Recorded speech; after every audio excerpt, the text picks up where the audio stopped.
All right, hey guys, I'm Jess Dammers from BoardGameGeek TV, and I'm here with Mark Chaplin and Hello. Bart, the yellow shirt. Mark actually designed this game, so that's super cool. So why don't you go ahead and start us off, you know?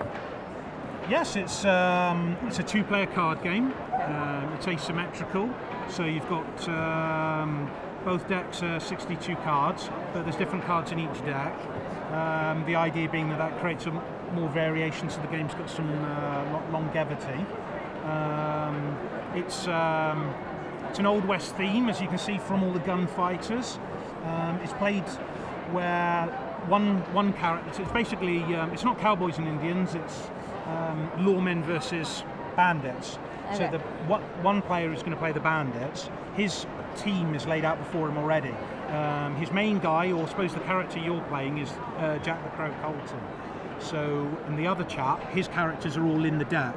His are laid out in columns, as you'll see when we play a brief demonstration. And there's not a great deal of each of the bandits has got a rule on it, or no rule, and they're all detriments to. So if somebody's shot, because they die, they have to die in a certain order. Obviously, your character, the crow, if he's dead, that's a winning condition for the lawman. Yeah. Wow. So and that's what the tombstone icon is in the top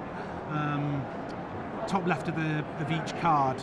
The higher the number, the less chance they have of dying. So if you've got 0, there's not much chance of you getting out of this story, and you have to do it in order. So let's say the lawmen shoot dead a character.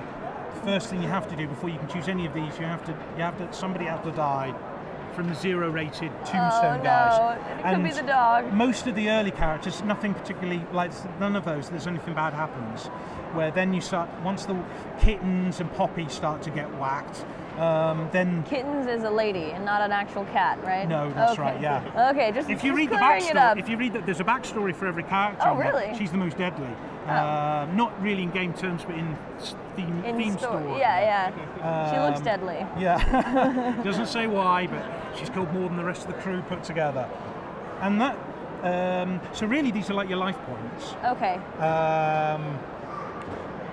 But there is a decision into who dies when, because you might think, well, do I want to lose Kittens because she has bad things happen if she dies before a certain point on the game? Right. Or Poppy, if she dies, you just have to discard a card. So and there are different ways to kill characters. Yeah, there's many different. There's environmental effects such as rattlesnakes. Oh no! So it's not just bullets flying backwards and forwards, though there is that. But you can be ambushed, and there's many. Or you just like, I've shot you dead. You know, you're. Yeah. So that's that. The winning conditions for the game.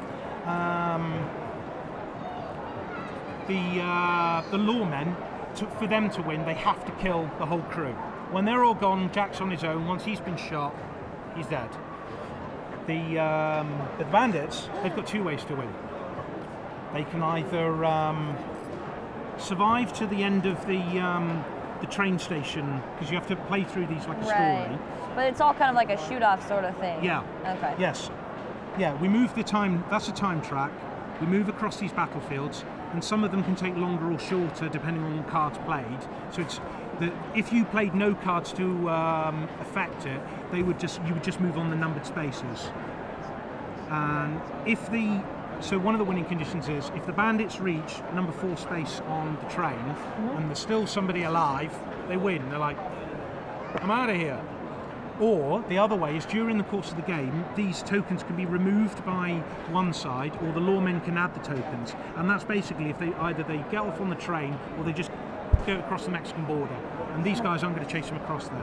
So because these cubes are so giganto, once they're all removed, you're really like revealing Mexico, aren't you? There it is. Oh my goodness. So yeah. But in terms of how the game plays, I assume because we're going to need to play these down, aren't we? The way the game is driven, both players start with a hand of 5 cards.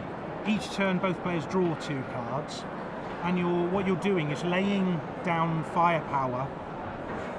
Let's move these. So I would lay my cards this side. The lawmen would lay them. I don't know if we were playing a real game or just. So he would go, right, I don't know, I'll lay. Well, the bandit may place here a maximum of 3 cards, while the lawman may play as many cards as they want to. Yeah. And he always, after he has done his turn, in this case he has placed 1 card here with 1 firepower.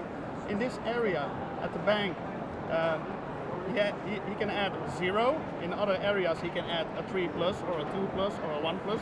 Because here in these areas he has an advantage. But yeah, they're all like natural defense, isn't it? Yeah, but if this would be his turn, he has a firepower of 1 here at the bank, in the first round of the bank. And when I play, for example, this bounty hunter and a second bounty hunter, it has a special action that I may draw 1 extra card, so I may take 1 extra card from the. It wouldn't normally be revealed. Just yeah. We don't play with the cards face up. No, of course not. And after that, we compare the firepower. I have a firepower of 2. He has a firepower of 1. So he loses 1 of his bandits. And like Mark already explained, he may choose which bandit he will lose, but he has to start with the bandits with 0 first before he may choose to delete. So he can, for example, delete the dog, and then I have shot his dog with my bounty hunters. Oh man! You shot my dog. You shot my dog. So where most of the cards have got, like Bart says, a special action on, it's really about numbers placed, the core of it. If you took everything else away, it's about the numbers placed and the decisions that you want to make. Do you want to save your firepower for a location that has more, you're there longer, you have to defend it longer, but you might not have as many natural defense? Or do you think, well, do I want to have a shootout here where I've got a lot of defense? Because each location that you don't defend, that's either hindering you or towards your escaping ultimately. So you're just trying to balance the fact of getting out alive, but also trying to get to Mexico. As always. So, perhaps this is also a nice option to explain. Derail the train. Yeah, that's. I like that one. Yeah. Who doesn't like blowing up trains? I mean, that's like a movie thing to do in a card game, isn't it? That is a pretty cool one, I gotta say. Yeah, that adds, it's got a nice picture of an explosion on it. Yeah. You know. Yeah, it's not like a little explosion. No, that's a big explosion. Yeah. The only person that can do that is the bandit side. Obviously, the lawmen aren't that. They wouldn't want to blow up the train? Crazy. No, they wouldn't. Oh. Though they're pretty badass themselves. But the way that works, only the bandit side can activate it, and that clears the decks on both sides. But you can only do that once, obviously. Blowing up the train a second time is sort of a redundant thing to do. But what that does is it gives the bandit side a bit of an edge, but adds an unpredictable element, because the culty player, as in the lawman, he's not knowing, do I overstretch by putting loads of gunfighters on the train, knowing that he's like rigged the train to blow. So there's that. That's Yeah. So what exactly happens is when he plays the derail the train card, you have to delete all cards, even all his bandits. And then he may. You can protect people. Yeah. Yeah. You can get bandits back, and each bandit it will cost you 1 card. So your hand will become. You will have less hand cards. Right. But the advantage is you have a bandit back. Yeah, you're not going to lose. You've blown the place away. Yeah. So, but where it may seem, I mean, as a card game, it's lawmen versus bandits. Most people don't even read the fluff, but all of the main characters have their own little biographies. But it's not quite as black and white as it may seem, because really, if you read the backgrounds, the lawmen side, they set the mark. He's got a grudge because one of these characters, Poppy, is actually his daughter, the lawman's daughter, but she's in love with the hero. Oh my goodness! So it's not quite as, but you don't have to play it anything like that. You don't. But there's a bit of role-playing element in it. You could, I would be really upset if you killed my dog and kittens. Exactly. Especially. Yeah. So both players have a deck of 62 cards, and during one game, you use, I think, half of it. So you get a lot of variety. Each game can be different because there are a lot of different cards, and you really have to. You also have to make difficult choices. Are you going to take your loss in a certain battlefield, or are you going to try and kill another bandit, which makes you weaker in a different battlefield? And at which moment are you going to try to put the marker to the next round and so the lawmen have less time, or the lawman can also put the marker 1 back with specific cards, so we have a little more time to kill all the bandits. There's so much options, there's so much variety, and like Mark said, the storyline, it's a fantastic Not read. everybody. I've got to be honest, when I buy a rule book, you know, I don't always read the fluff at the back of the book, but it's there for some people like that. Because some people, that's one of the things White Goblin Games wanted to do. They wanted to embed it in its own like fictionalized West. It just seeps through, doesn't it? It just shows its detail. So, and I love what some of the cards say. Like this one, you know, the end scenario, and it says on his card, if killed, you lose. Yeah, that's very simple. You lose. Sorry. But and a lot of the card titles They're are evocative. funny. Yeah. Chew on this gringo, or one of them's he shot my head clean off. So I can do this. Is the worst American accent that you can get. So that's part of the fun. So and I must give Chet Chu, the designer of the artist. He's really the guy. He's done all of it. He's done a great job. And the graphic design, hasn't he? He's a clever very puppy. Cool. Yeah. So well, absolutely. We have 2 bonus cards here at the fair that you can obtain when you pre-order some games from us or buy some games. What from are us they? Here, so. They're for the gunfight inside. The lawmen, aren't they? Elias Hooker and Brady Logan, and they also have their own special options, and you can add them to your deck. Very cool. All right, well, awesome. Thank you guys for showing us Revolver. Very cool. Yeah, well, thanks for having us here. I don't know if that was a very clunky.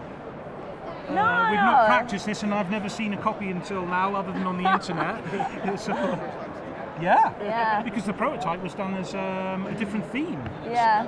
It's been. Yeah. All right. Well, awesome. Thank you. What would you like us to do? Anything else? Oh, well, they've got to do Dragon's Gold. All right. Okay. Yeah. So I just depart. And bow and go kill bandits. Yeah. And get your boots. You need to get the boots. Yeah. If you see anyone wearing them, just play the dog card. Shoot the dog. You really like that, don't you? That? I don't know. No, it doesn't come with the game. It doesn't. No, I just had it in my pocket to bring it. That should be the next edition. Yeah. People have complained so much about the promo cards as it is, giving them here's a special edition with a badge in it. The internet would just explode. Oh, it would explode. I would like it though. Yeah. That's cool. All right. Very cool. My dad would love this game. Oh my goodness. Oh, you should buy a copy. There's plenty left, I'm sure. I'm serious. He's a cowboy at heart, and he doesn't play. And I have to refer to this, but he doesn't play any video games. But he played Red Dead Revolver. I don't know if you've heard of it. Yeah. Yeah, he played that, and that's the only game he's ever played. No, he loves. It's certainly an under. It's cool. He would love this. There's hardly any, is there? Especially here today, looking around. Yeah. If you like farming games or games about building castles, you're in here, aren't you? In Essen, Yeah, you're right. Yeah, and there aren't too many of the cowboys, so I think it's awesome. So thank you so much. Yeah, thanks for having me. Appreciate it. Awesome job. Brilliant. Thank you. Killing